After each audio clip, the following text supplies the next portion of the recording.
enter and increase the size of the droplets. You see? And this happens just with 10 volts and continuous electrical voltage. Also with lasers, we can play with particles or just eliminate them. They change the charge on the surface of the microspheres, and then you organize them. Since they have the same size, they use very nice organization. Basically, typically hexagonal organization, but they could be also square organization because of this polarity that is carried by the microspheres.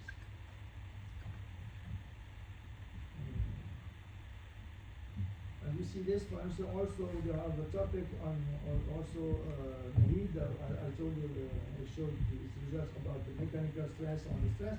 His PhD topic is this. It is actually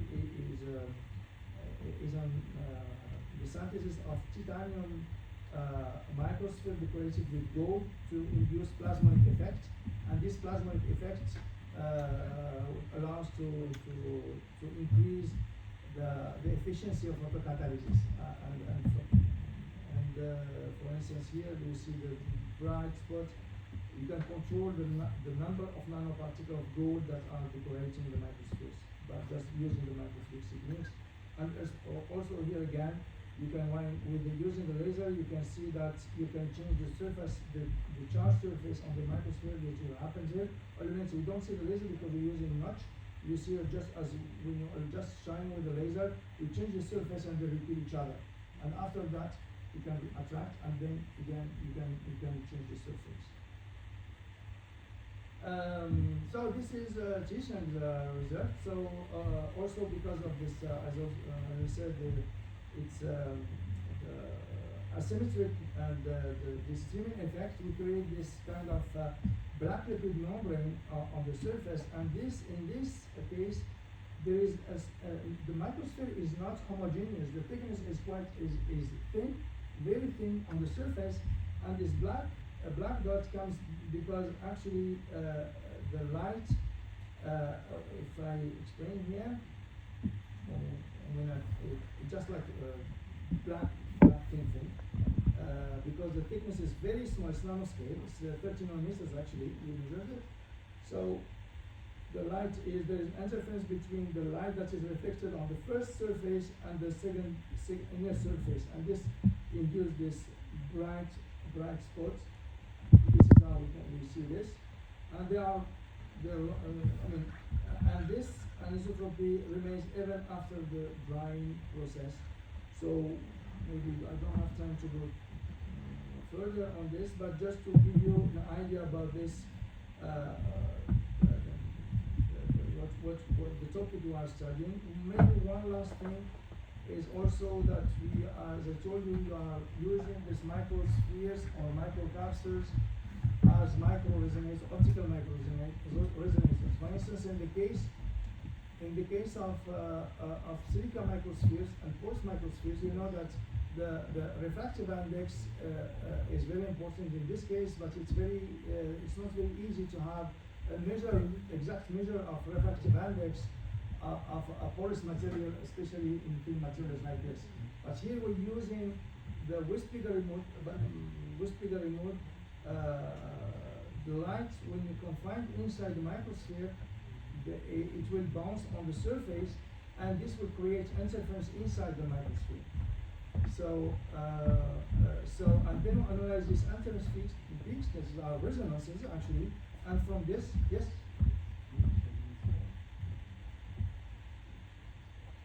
Which is pause.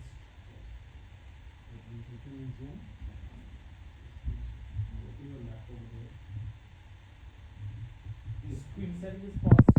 That one is called one. Okay, no, it's waiting for. I'm almost done. No problem. Okay, almost done.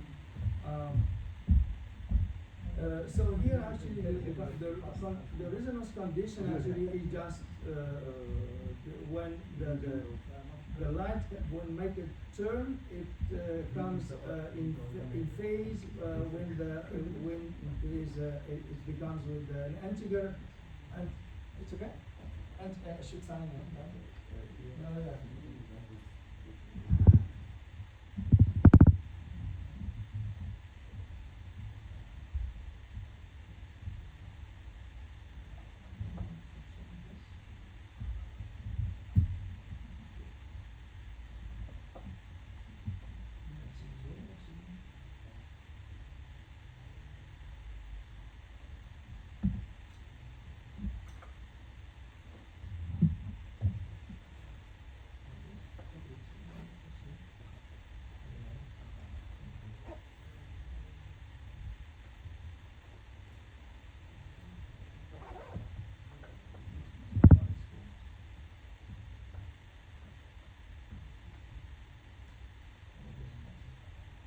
Still recording?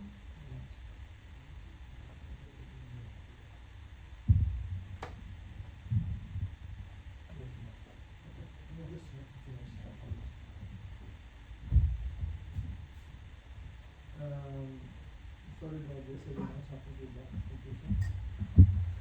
So for instance here, for this material, as we know the porosity, we can measure the porosity by other techniques like PET technique.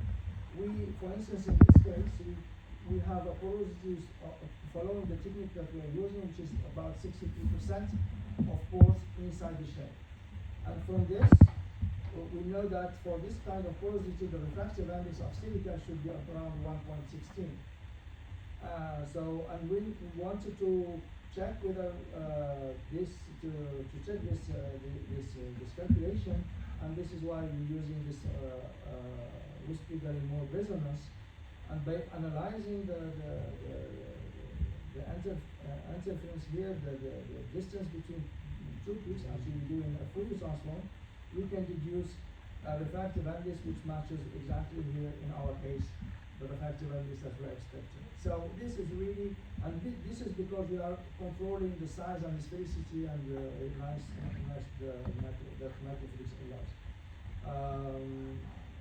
Okay, so maybe this one is the last one is how to measure the temperature in at the microscale. This is very important even for our topic also, how to measure the temperature, because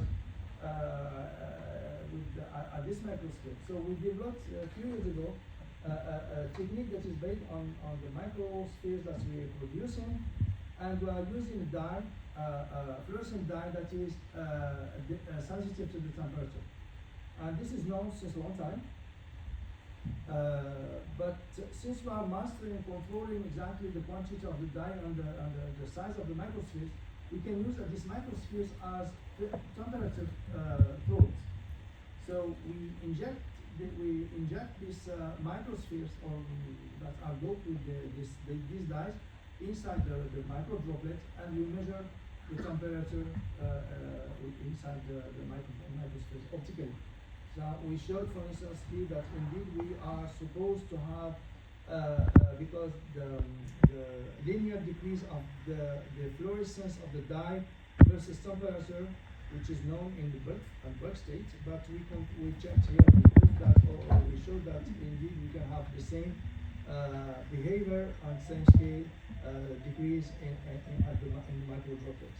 And also we did it with microspheres, but also there was a PhD 2 years ago that was also prepared, and we showed that we can do this also with just the dye inside the droplets, because in this case, it's more tricky, because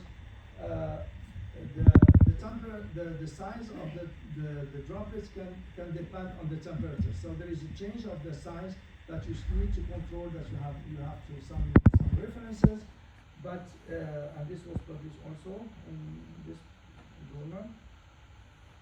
But we can do it also directly in droplets. So it means that we have also some means to measure and to follow the temperature, for instance, during thermal therapy for cells and so on, if you are using microphysics. So I think I said enough. So thank you very much for your one slide mentions 30 micron as diameter of the laser. So 30 micron. The laser? Laser, there is No, one no, diameter. no,